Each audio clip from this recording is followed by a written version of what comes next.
Albert Einstein est né d'une famille de la classe moyenne. Lorsqu'il est né, sa famille a eu peur que quelque chose n'aille pas chez lui. Sa tête était très grosse et difforme. Et puis heureusement, dès les premières semaines, la forme de sa tête est devenue normale. Mais les inquiétudes de ses parents ne se sont pas arrêtées là. Lorsqu'il était très jeune, ses parents pensaient qu'il souffrait d'une déficience intellectuelle car il était très lent à apprendre à parler et il ne se mit à parler que très tard, certains disent vers l'âge de 4 ans. À cette époque, il formait souvent des phrases complètes dans ses pensées, mais ne parlait pas. Il avait l'habitude de répéter les phrases dans sa tête ou de les murmurer doucement sous sa respiration jusqu'à ce qu'il les ait bien comprises, puis de les dire à haute voix. Beaucoup de gens pensaient qu'Einstein ne réussirait jamais rien.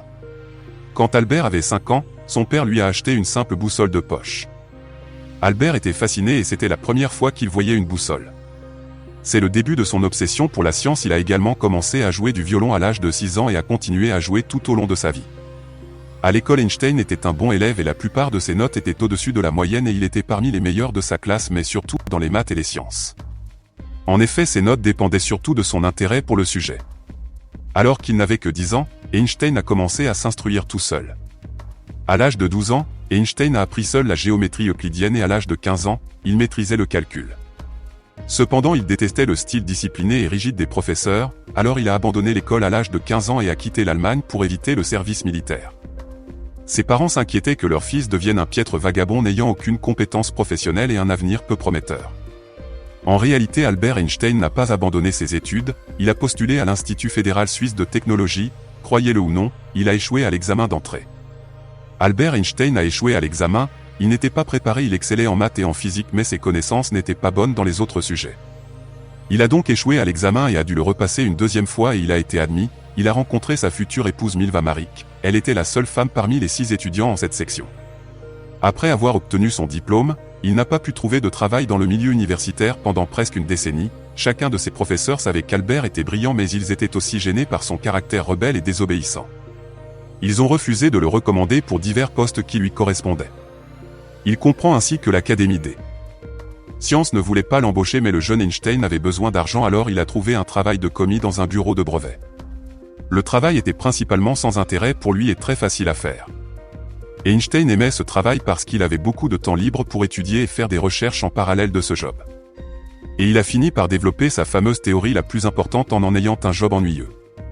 Sa femme Milva a probablement contribué car elle avait de grandes connaissances. Aujourd'hui, la théorie de la relativité générale d'Albert est la théorie la plus importante de notre histoire basée sur sa célèbre équation. Cette équation a permis à Einstein d'être nommé pour un prix Nobel mais ne l'a reçu que 11 ans plus tard. Albert Einstein est devenu le physicien le plus influent du XXe siècle car ses recherches ont changé le monde de l'ingénierie et la technologie. Il a écrit de nombreux livres et était aussi un passionné de la philosophie. Que peut-on apprendre de la vie d'Albert Einstein? Première leçon, la curiosité, avoir un esprit d'enfant.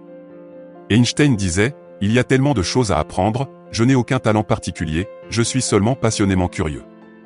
Alors je t'invite à suivre ta curiosité quelle qu'elle soit, explore-la jusqu'à comprendre et partage.